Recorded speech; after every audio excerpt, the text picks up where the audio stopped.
दिल्ली के पूर्व सीएम केजरीवाल के इन 5 सवालों का मोदी और बीजेपी का क्या यहां पर असर होगा? चलिए जानते हैं खबर को विस्तार से। आखिरकार भागवत से केजरीवाल के इन 5 सवाल का मोदी और बीजेपी क्या यहां पर जवाब दे पाएंगे? क्या असर होगा उन पर? जानते हैं हमारी इस खास रिपोर्ट पर। तब तक आप हमारे चैनल टीसी न्यूज चैनल को लाइक एंड सब्सक्राइब करना ना भूलें।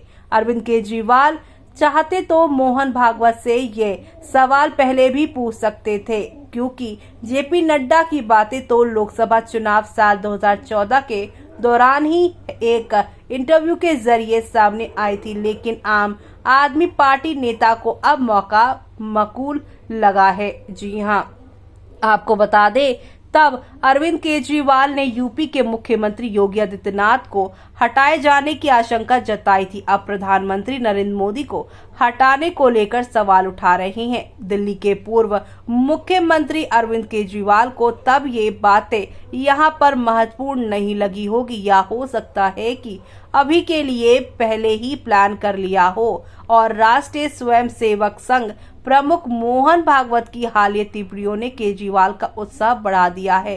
केजरीवाल चुनाव 2024 के नतीजे आने के बाद ये किसी न किसी बहाने मोहन भागवत की सलाहियत सुनने को मिलती रही है, और यही वजह लगती है कि केजरीवाल को इसके जरिए मोदी और बीजेपी को टारगेट करने का आइडिया सूझा हो। जनता की अदालत में पहुंचे अरविंद केजरीवाल को दिल्ली वालों के सामने भगवान राम की तरह पेश किया जा रहा है, लेकिन ये सब रामराज लाने वाली या हिंदुत्व की राजनीति करने वाले एजेंडे के तहत नहीं, बल्कि इसलिए क्योंकि दिल्ली के पूर्व डिप्टी सीएम मनीष सिसोदिया खुद को वे लक्ष्मण मानते हैं, और राम लक्ष्मण की सियासी जोड़ी के लिए यहाँ पर सिसोदिया अब बीजेपी को रावण बता रहे हैं। मौका देकर अरविंद केजरीवाल ने एक और पुरानी चाल चली है।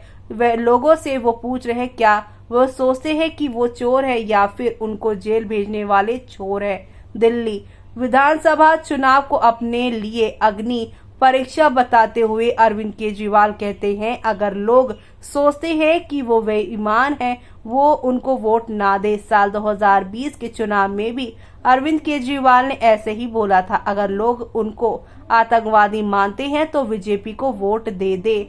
आम आदमी पार्टी की तरफ से बनाई गई जनता की अदालत में जैसे ही अरविंद केजरीवाल मंच पर पहुंचे, ना रुकेगा ना झुकेगा के नारे लगाए जाने लगे, तब आपके कुछ समर्थकों के हाथ में हमारे केजरीवाल ईमानदार है लिखा पोस्टर भी दिखा गया। और ऐसे में अरविंद केजरीवाल ने मोहन भागवत से जो 5 सवाल पूछे, वो उनमें से प्रमुख ये है कि बीजेपी को कटघरे में खड़ा कर आरएसएस से सवाल। जी हां, उन्होंने कहा, अरविंद केजरीवाल का कहना है कि बीजेपी आरएसएस की कोख से जन्मी है, और संघ को लेकर बीजेपी अध्यक्ष जेपी नड्डा की बात याद दिलाते हुए पूछते हैं, क्या बेटा मां से बड़ा हो गया है? और इस तरह अरविंद केजरीवाल संघ प्रमुख मोहन भागवत से सीधे सीधे सवाल पूछ रहे हैं। प्रधानमंत्री नरेंद्र मोदी और उनके कैबिनेट साथी अमित शाह के नेतृत्व में बीजेपी और उनकी केंद्र सरकार जो कुछ कर रही है, क्या उसमें संघ की भी मंजूरी है?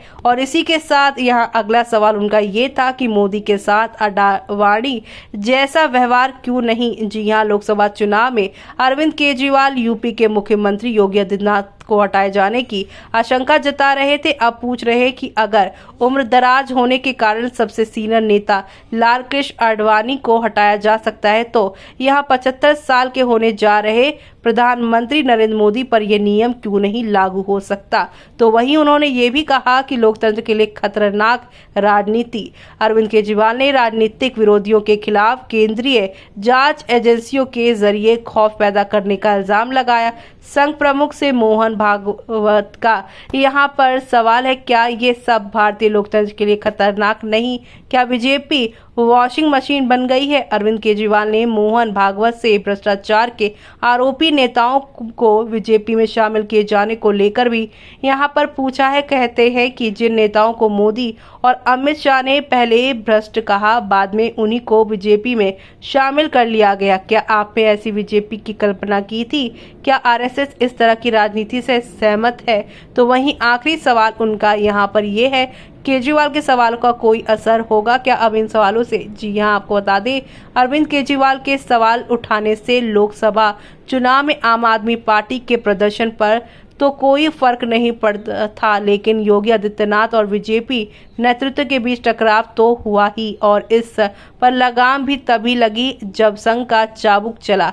अब जबकि अरविंद केजरीवाल ने एक बार फिर से वैसा ही अंदाज में बीजेपी को निशाना बनाया। सवाल है कि क्या दिल्ली चुनाव में ऐसी बातों से आम आदमी पार्टी को कोई फायदा मिलेगा? तो यहाँ पर आपको बता दें कि लोकसभा के नतीजे के लेंस से देखें तो बिल्कुल नहीं।